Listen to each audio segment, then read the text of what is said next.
आज हम विज्ञान विषय की जो हमें वर्कबुक मिली है कक्षा 9 की, उसके कार्यपत्रक 6 के प्रश्नों के उत्तर हम देखेंगे। तो चलिए शुरू करते हैं आज की क्लास। तो जो कार्यपत्रक 6 है वो हमारा जो चैप्टर नंबर 2 है, हमारे आसपास के पदार्थ शुद्ध हैं, उससे लिए गए हैं। तो पहला क्वेश्चन देखिए,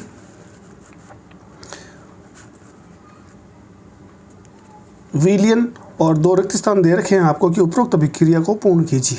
तो आपको ध्यान होगा कि जो विलयन होता है वो 2 पदार्थों से मिलकर बनता है, विलेय और विलायक। विलायक जो होता है वो मात्रा में अधिक होता है और विलेय जो है वो मात्रा में कम होता है। जैसे हम उदाहरण की बात करें नींबू पानी, तो पानी जो है वो विलायक की भूमिका में होगा और जो नींबू का रस होगा वो विलेय की भूमिका में होगा। या आप ये कह सकते हो नमक का पानी जो है उसमें नमक जो है वो विलेय की भूमिका में होगा और जो पानी होगा वो विलायक होगा।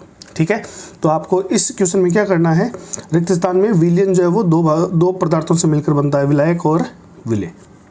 ठीक है, अगला क्वेश्चन देखें, टिंचर आयोडीन विलयन में विलेय और विलायक को पहचानिए।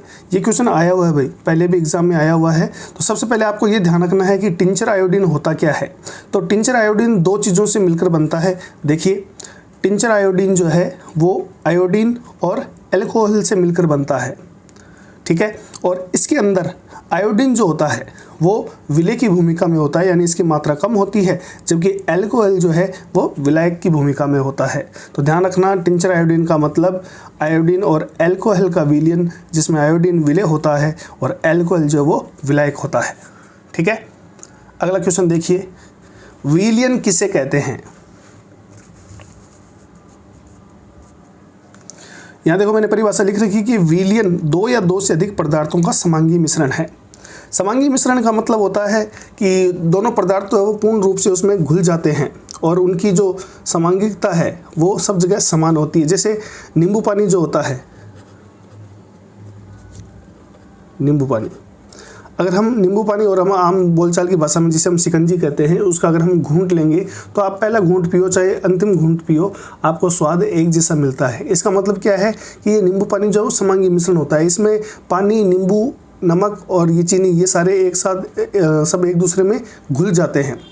तो विलयन का मतलब क्या है, 2 या 2 से अधिक पदार्थों के समांगी मिश्रण को हम क्या कहते हैं, विलयन कहते हैं। और इसका उदाहरण क्या हो जाएगा, नींबू जल, यहाँ लिखा हुआ है। ठीक है, अगला क्वेश्चन देखिए,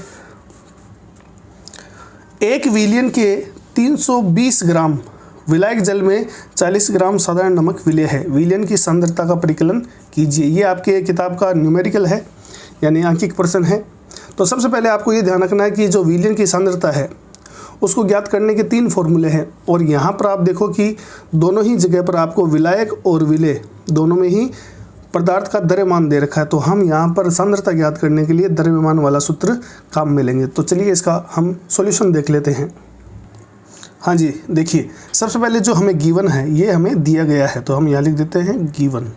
ठीक है, तो सबसे पहले हमें विलेय पदार्थ यानी नमक का द्रव्यमान दे रखा था, वो है 40 ग्राम। ठीक है, हमने लिख दिया है। फिर हमने लिखा है विलायक यानी जल का द्रव्यमान 320 ग्राम। अब आपको पता है विलयन जो वो 2 चीज़ों से मिलकर बनता है, विलेय और विलायक। तो विलयन का कुल द्रव्यमान क्या होगा, विलेय का द्रव्यमान प्लस विलायक का द्रव्यमान। तो दोनों को जोड़ देंगे, 40 ग्राम प्लस 320 ग्राम कितना हो गया, 360 ग्राम। अब यहाँ पर आपको जो ध्यान रखने वाली बात है वो है विलयन की सांद्रता का सूत्र, ये इंपॉर्टेंट है।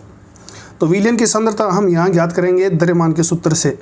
तो सूत्र आपको ये याद रखना है, विलेय पदार्थ का द्रव्यमान बट्टे विलयन का द्रव्यमान गुणा 100। तो विलेय पदार्थ क्या था, नमक था, उसकी मात्रा कितनी है, 40 ग्राम। विलयन, ये ध्यान रखना यहाँ पर विलायक नहीं है, विलयन है, और जो अभी यहाँ पर ने निकाला यहाँ पर 360 ग्राम।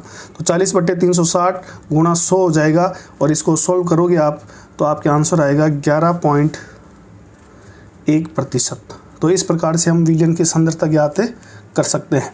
तो इसे आपको साथ साथ में वर्कबुक में उतारते जाना है। ये सभी प्रश्न आपको वार्षिक परीक्षाओं में, अर्धवार्षिक परीक्षाओं में मिलेंगे।